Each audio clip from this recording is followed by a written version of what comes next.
Welcome to my series, Unveiling the Secrets of Executive Presence. As a certified image professional and in my business Style for Life, I have the good fortune to work with some of Australia's most influential women who are committed to making a difference in the world and are also not afraid to showcase their strength and courage with a powerful visual brand. These women appreciate that an authentic image makes them even more credible, confident, and impressive than they appear on paper. But as an ambitious woman, the journey to the C-suite can often be filled with insecurity, fear, judgment, and second-guessing all around whether your executive presence and gravitas is going to be enough. Executive presence is one of the most important skills in business and for success. It's also one of the most least understood, which is why I've decided to start this series. Unveiling the Secrets of Executive Presence provides insights into how to develop and use executive presence as a powerful tool for career advancement through interviews with the most accomplished senior executive women in Australia. These women are highly respected leaders in their field who concur that executive presence is a skill that should be learned and mastered to make a very real difference, and they share how to use it to achieve success both personally and professionally, and what executive presence has meant for them. Today, I have the pleasure of talking to Rebecca Lee. Rebecca is the Managing Director at Merck Life Science and Country Speaker of the Merck Group in ANZ, and has over 20 years' experience in the Australian and New Zealand science and chemical industry. She holds a Bachelor of Science from Melbourne University and is a graduate of the Australian Institute of Company Directors. Rebecca has spent a long career in Australia's chemicals and plastics industry with multinationals from ICI Orica to Bayer, and then leading the successful carve-out of Bayer's plastics division for Vesco. She's a passionate leader in industry with a drive to make a difference. Currently as chair of the German Australian Chamber of Commerce and Industry, and many other previous board positions, even being a founding member of a product stewardess scheme for mattress recycling, now the Australian Bedding Stewardship Council. Through this initiative, she's become passionate about Australia's Indigenous community and was a board member of Community Resources and Individual-led Social Enterprise. From some time, she's championed STEM, like the University of Melbourne program, advocacy through SCAA's Women in Coatings initiative, and APMF's Careers with STEM in the paint industry, and now through Deadly Science Merck partnership to develop STEM education resources for remote Indigenous communities, sparking curiosity in science and technology. In her spare time, she is a keen golfer and held an executive position at the Marysville Community Golf and Bowls Club, overseeing the rebuilding of the club after the bushfires, which devastated the area in 2000.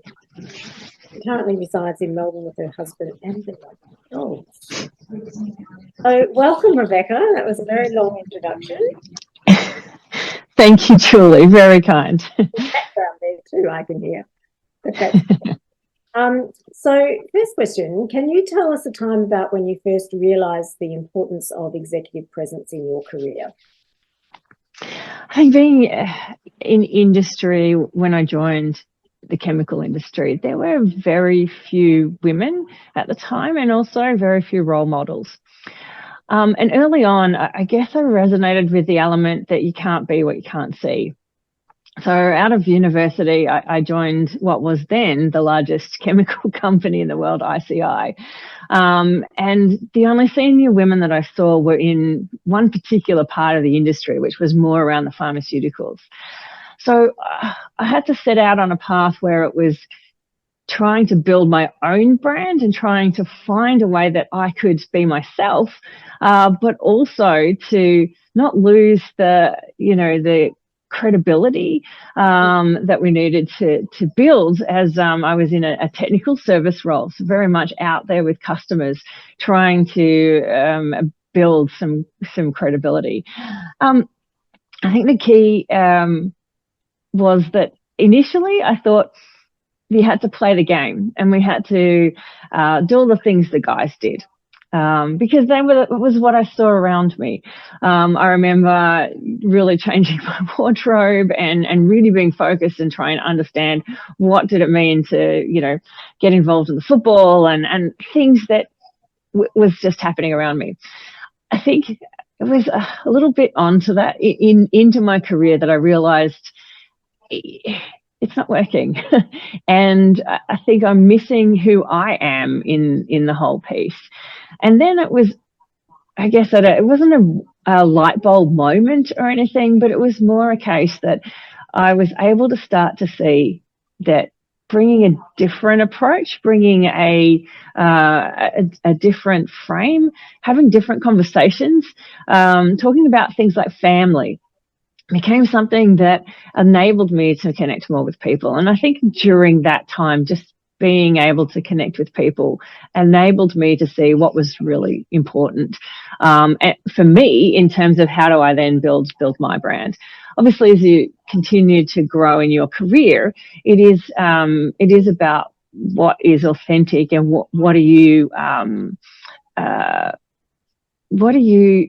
delivering that people can trust. And I think that's the element of all relationships, is being able to build trust. And when you're seeing how you're bringing who you are to the table, I think that is the first step of building trust across the board. Yes.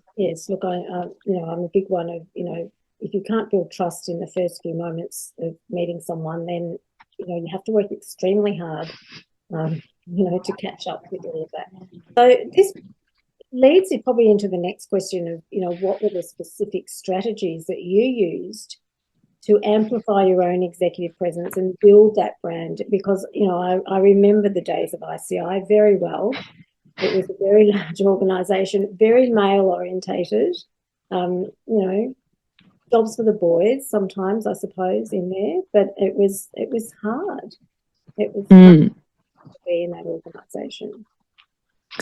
About what were the sorts of things that you did, aside from thinking about, being authentic and changing around the conversation? What other things did you think about doing? I think it was finding elements of where you can build your confidence, and I think that's the key thing.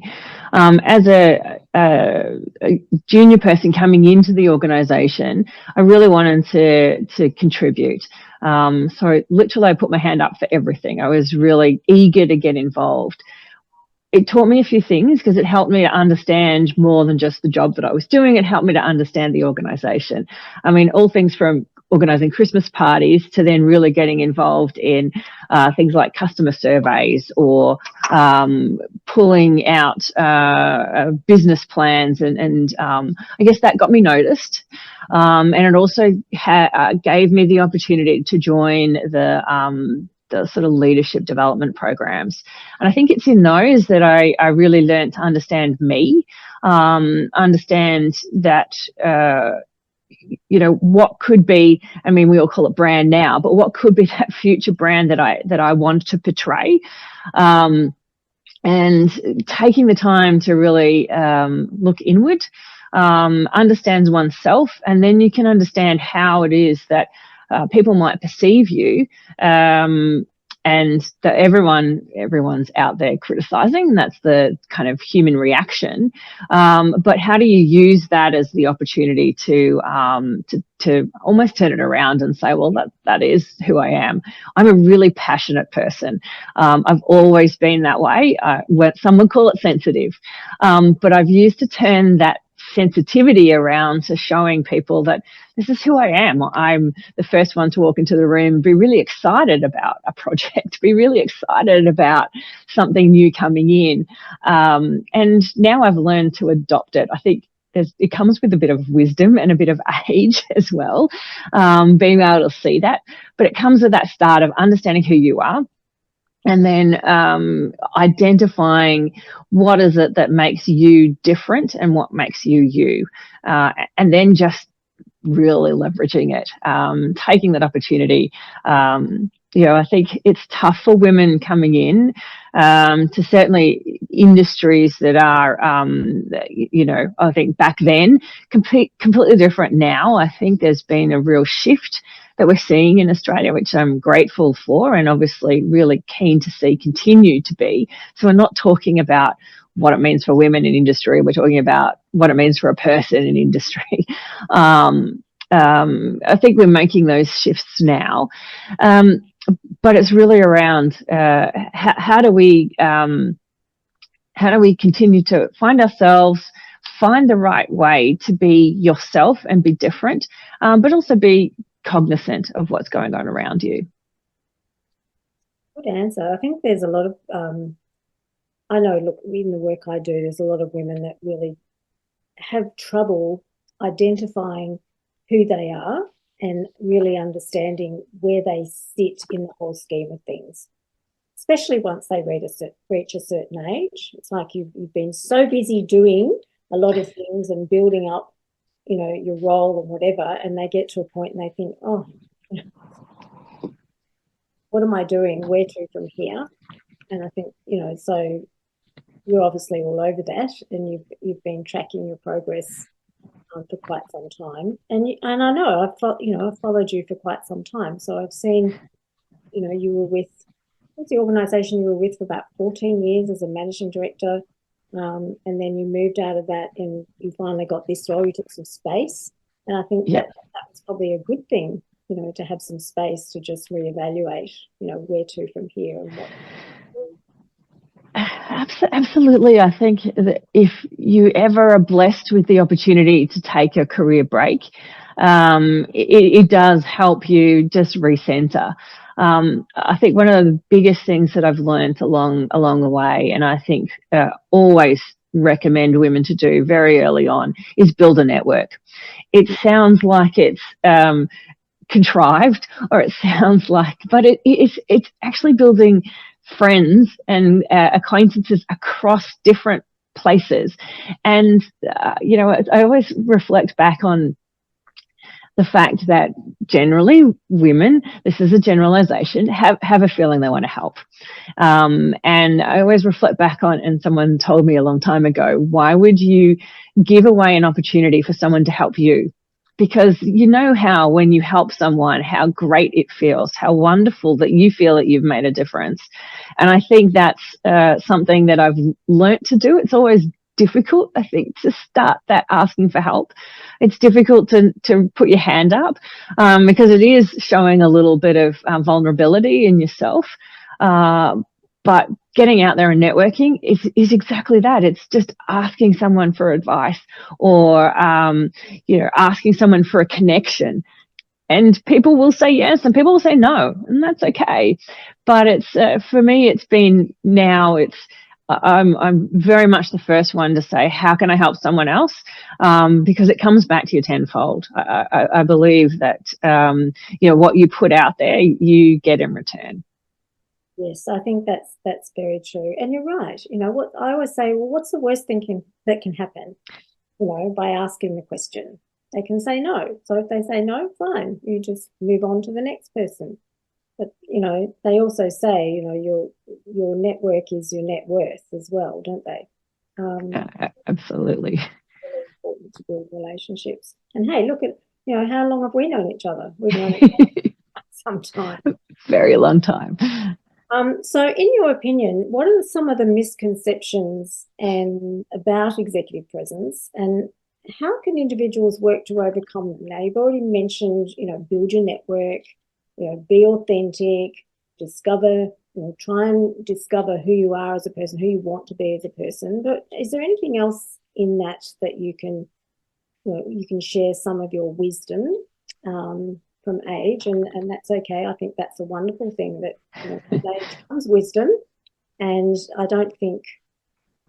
think there's a lot more of that to come in business in general. But you know, talk to me about that particular scenario. I think a misconception for women is that you have to do it all, you have to have it all, and you have to have it all beforehand. I think, yeah, there's a concept out there that women won't put their hands up for a job because they don't meet all of the criteria, whereas a guy will go out there and see he meets 3 of the 5, and then we'll just go for it. And I think that idea that you have to have it all. I was on a plane recently. I'm a little slow to catch up, but I saw the recent Barbie movie that came out this year, and I think it was such a great storytelling of this perfection concept and misconception that we have. We don't have to be out there and being perfect. I've often, as you said in my biography, I don't have kids. And it's funny the times that I've been criticized about, oh, well, you don't know because you don't have kids. Like, but I can empathize. I can understand. I think the ability for people to take that approach, and I'm also open to say, well, tell me about it. But I think that we can have different levels of experience that we bring to the table. And it's finding those gems of your experience and what difference that makes to others. I think as professional women, for me, it's around how am I making and paving the way so other people can be what they can see, but also how do I continue to deliver impact? How do I contribute? And I guess that's what's driven me around the STEM education, really focusing on driving that. But coming back to the misconceptions, I think it is about starting to break down, what it looks like, because I don't think there is one ideal. I think everyone has a different frame. Everyone has a different presence, and just because one person is, very charismatic, and another person is quite reserved, does not change their impact. It's just then a perception. But getting, as I said, I think a lot of it is around relationships and getting to know people individually. You can start to break through a lot of that. You're talking about communication, and it's such a broad topic, because within communication you have listening skills, you have questioning, you have, just being present in the moment and being able to observe people's body language, their facial expressions, if you know a little bit about their background, it's what we call, it is perception, but it's also what we expect we're going to receive back from that person, knowing what we know and seeing what we see. So it's, yes, it's very true what you're saying. And yeah, women do expect that they need to have it all, but no one is the same. Everyone is different. Everyone has a different personality. Everyone has a different makeup. We all have different, backgrounds, cultural backgrounds, particularly now in Australia with, all the inclusivity and diversity that we have. Everyone is different. And I think that's what brings incredible value to the table. But we're still stuck with this whole thing. Well, what does executive presence mean? And is there a right way to do it? Is there a wrong way to do it? Or is it just something that we create for ourselves by doing all the things that you just mentioned, like building a good network, understanding who you are, having meaningful conversations, showing real leadership skills, and being, presenting yourself in a way that is attractive for someone else to actually want to come up and get to know you as well. Yeah.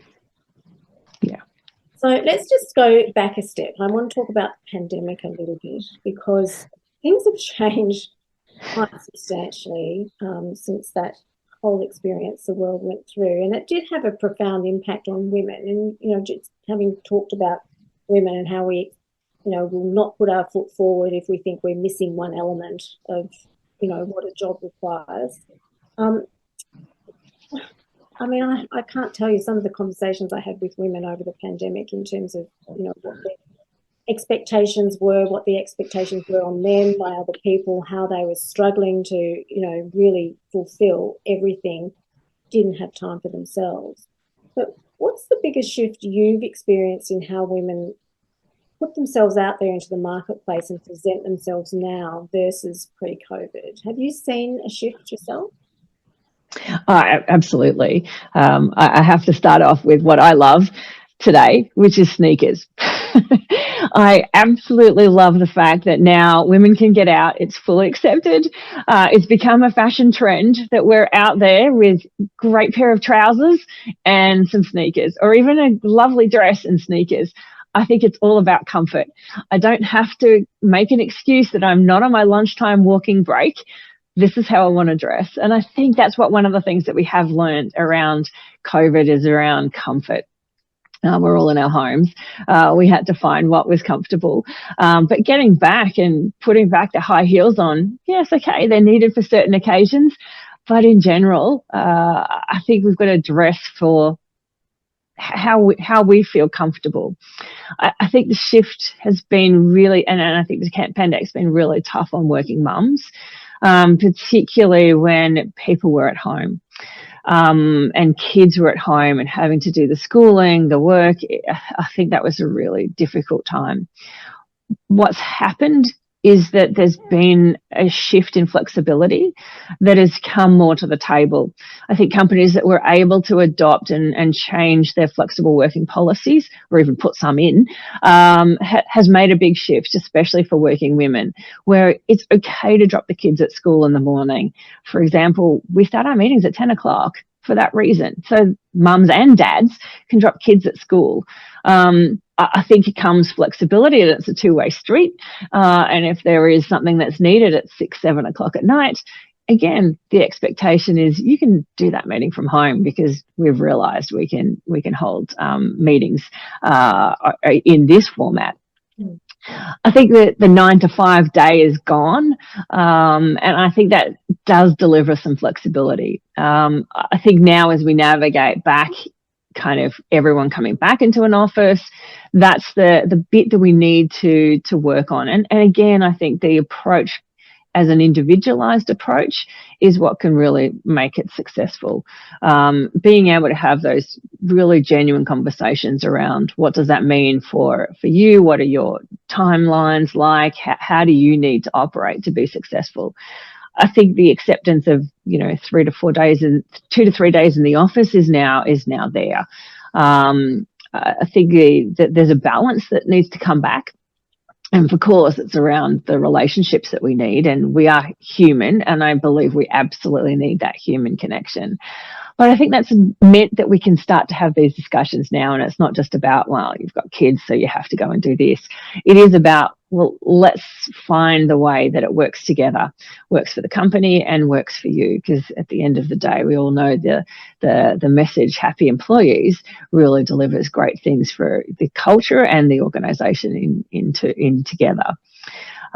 For women who are, I think the opportunity now is that we can be more, again, it's around making sure you've got the time management skills, because that blurring lines is always really difficult.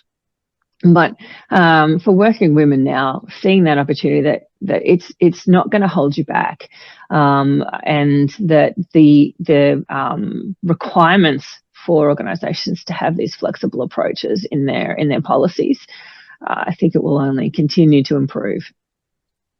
It's fabulous. On one hand, it's fabulous, but I wonder how many women, sort of now who are at the trail end of their careers, thinking, if only I'd applied for that when I might be in a different situation. So, I just think, look, I think it's good. And you're right, the 9 to 5 day is gone. Was it ever there in the first place? Because I think we used to, just go to enormous extremes to be able to deliver and prove our worth in corporations. And, I think there's been a big shift and probably a lot more flexibility. It will be interesting to see what comes. So just on the term of executive presence itself, have you seen this term evolve over your career? Because it really only started to make its presence, not that long ago, really. And people are a little bit confused as to, well, what does that mean? How have you seen it evolve over your career? I think early on, it was all around what you saw. And so certainly in the early stages of my career, seeing the senior executives in the organisation, very much male, blue suits, black suits, ties, that whole they didn't really smile too much. That was the ideal. That was the understanding. You had to be serious. I think executive presence has really changed in that what's becoming is this concept of authentic leadership, and I think that has shifted and started to change the dial a lot. I think it's around coming back to seeing as I've gotten more mature, more comfortable in my own skin, very clear on who I am and what it is that I want to, or how I can make an impact. It's allowed me to really just own the space that I'm in.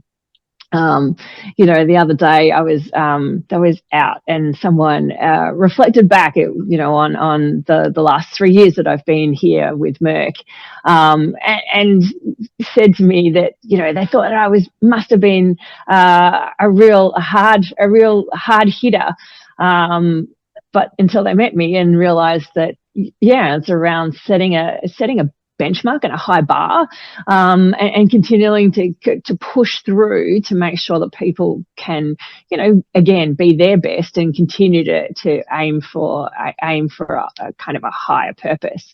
But I really took it as a compliment that, hard hitter, that's great, because it's really the impact that you want to make. And sometimes that comes with making tough decisions. Sometimes that comes with, again, doing things that may to other people seem difficult. But it comes with the territory. I think it's also around that I don't like to stand still, and being transformative, I guess, now is that brand. As a transformative leader. For me, that's something I've begun to adopt and own. I think it is about that confidence. It is really about finding confidence through knowing you and knowing how people perceive you, but also not really. You're getting to a point where you may get some criticism, you may get some compliments, but really understanding what you're grateful for and how you're focused on your end goal, whatever that might be, and that it's not just about what am I looking for? It's not just about getting the compliments all the time. You're going to have some knocks, you're going to have some criticism, but taking it in your stride, because at least one piece of criticism, there may be something really constructive in there that you can take on. I think it's also around finding one's voice, and I think when you know who you are, then you can really bring your ideas, your concepts, and start to share them. You mentioned I've been an advocate of STEM, and it's something I will continue to advocate for. While I did my bachelor degree and then got into industry, I still call myself a scientist, even though I don't wear a white coat. And it's something I'm still really passionate about. So anytime that I can help others through, whether it be being a STEM mentor, or whether it be our current project that we have at Merck with working with deadly science, I think these are ways to define those real demonstrable impacts. So what you're passionate about, and then bringing that back. And I think that's what executive presence is about. I don't think there's one ideal anymore. There's no Barbie ideal anymore of what it should look like. But I think it's then being able to have confidence in what you deliver, that comes. But you've got to really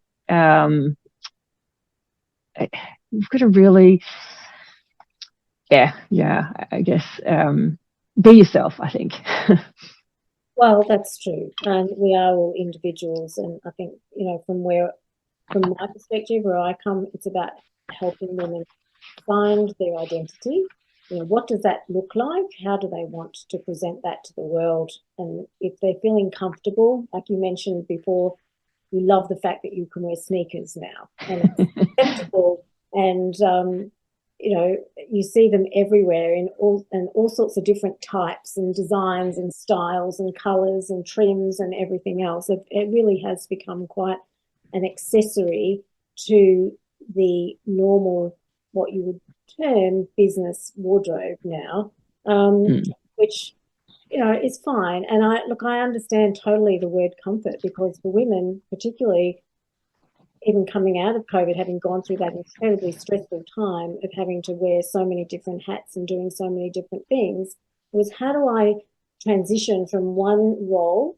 to another role without changing anything, but still, looking professional, but I need to be comfortable to do this. And I think the sneakers just came out of that. A big shining star on the top of it for women.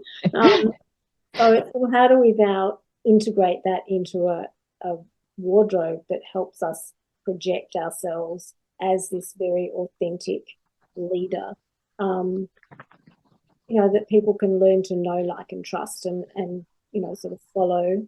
Because I think that's really important for women too, is to be able to see that there's no formal boundaries anymore in terms of, well, I have to show up to the office wearing, the navy blue suit and the crisp white shirt and the court shoes and stockings and everything else. I mean, there's still times and places for those, but Agreed.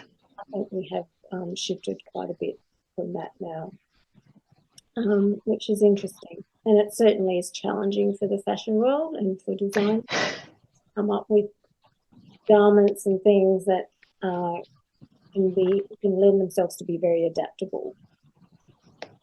I agree, and I think the one thing though that I think, and it's always probably the hardest wardrobe that I find, is that smart casual. And I think the sneaker has made that a little bit easier to do the smart casual look. But I think it's probably made it a lot more fun, a lot more open, and the element that, again, you don't have to be that one ideal. There's not one ideal, and it's really, what do you feel great in? I always advocate to get some help along the way. Again, ask people for help. We often grow up with a certain ideal of this is what I need, but getting experts to really help you along that journey makes such a big difference to the choices that you put in. And I think it's then, again, it comes back to confidence, knowing that I can put that on, that's going to look good in that circumstance, and being able to walk around feeling that confidence. I think that's where it stems from. Absolutely, I couldn't agree more. I see it happen all the time. So where are you going to be in 5 years from now, Rebecca? What's in store for you? So I love the complexity of my job. I really enjoy being a managing director. I enjoy, shaping, modeling, transforming organizations. I think it's that transformation. It's certainly, you develop a brand of being able to get in and fix things. Often things get to my desk when everything else has fallen over, and so it is around, okay, how do I bring that together to fix it? But for me, is what I enjoy doing is also making sure that I bring people along the journey with me, so that they build the skills necessary. So I really found a great space where I am today. My vision is really to continue my executive journey. I think there's still some more things that I want to do here at Merck. We've had a very transformative 3 years, particularly in the life science industry, supplying materials and consumable products to researchers all the way through to pharma manufacturers. It's been an exciting journey, and more to come for us. I really enjoy the direct impact that you can have. So I think executives still for maybe another 5 to 10 years. And then I really also and balance that with being able to make an impact, being part of a team, and see that work through non-executive directorships as well. I think it's a nice balance. I think you can bring insights, but less of the doing that you are as a non-executive director. And it's finding that balance of I think being able to deliver impact and being able to help other people. I think as a leader, it can be, there's that old saying, it's lonely at the top, and that's absolutely true. It's difficult sometimes, and that's what I find, that balance of having non-executive roles as well, is because generally they're peers like yourself who are just wanting to give back, wanting to make a difference and have impact. But again, being able to build great relationships where great trusted advisors along the way. Half the things you talk about in the boardroom generally are not generally are around building relationships and sharing stories, and being able to get ideas. And I think that's for me a really nice balance. So nothing finished yet here at Merck. We're still trying to realise the impossible. But I think that balance of being able to have an exec and a non-exec, that's really where I want to continue. Well, it sounds like that's pretty much a strength that you have in terms of keeping that balance in place. And I'm sure there's lots of people who you mentor along the way in the work that you do. Absolutely. I mean, that's something that I've always really been grateful for, when people have provided that advice to me, whether it's been really unofficial and kind of just conversationally, or in the more formal. I mean, I've always had an executive, for a number of years now, had an executive coach, which I find really valuable, someone to really check your thinking. But also, I would say I've had a lot of mentors, and also I would really recommend people to have those advocates and supporters, because at the end of the day, you can't be in every room. And if you've got an advocator or supporter who can vouch for you, that is where it makes a big difference. So that's that network, internally as well as externally. For me, is around, I like to see, how can I help other people to, again, obviously having staff, it's about how am I coaching them and mentoring them to be their best. So, there's a saying that only do what you can only do. So how can I ensure that my team are there doing what they do best, enabling me to do what I only can do. But it's also around getting out into different industries. So I've been a STEM mentor with Melbourne Uni for the last 7 or 8 years now, and I love seeing the kids coming through.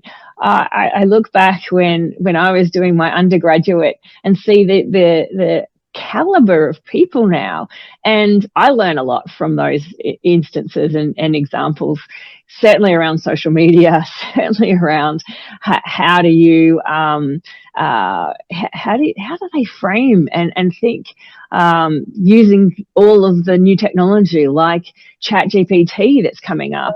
How is that impacting your business? That must be incredibly amazing, but also frightening at the same time, what it's capable. I mean, indeed. I mean, what's been really great is that the organisation has created their own version, kind of ring fence, so that we can use and not have to be concerned about secrets getting out. But more in the sense, I think I heard a great comment the other day, which was, AI won't be taking over the world. It's the person who can use AI. And I really, truly believe that. I think these sorts of digital tools are there to help us. It's changing the way we do things, for sure. I have always written my own newsletter articles, but now it takes me half the time. I put my thoughts down, and it's enabled me to use ChatGPT to make it sound good on paper. But I think the ability to do things, to search, and I still think one of the elements we absolutely need to do always, whatever technology it is the ability to question. I think AI will enable us to do some things faster, enable us to source information quicker, but the ability for you to have that analytical thinking and to be able to question, that is what's going to make the difference between you and someone who just takes what the chat GPT says and puts it down verbatim. The ability to question, I think, is still needed. I think being able to use digital tools, and I think it's a really key skill that everyone needs to continue to develop. Technology is moving, there's Moore's law that technology moves faster than we can keep up with. I think the ability to continue to use the technology at our fingertips, and again, it's just like executive presence, have a go. You might get it wrong, but that's okay. It is around putting yourself out there.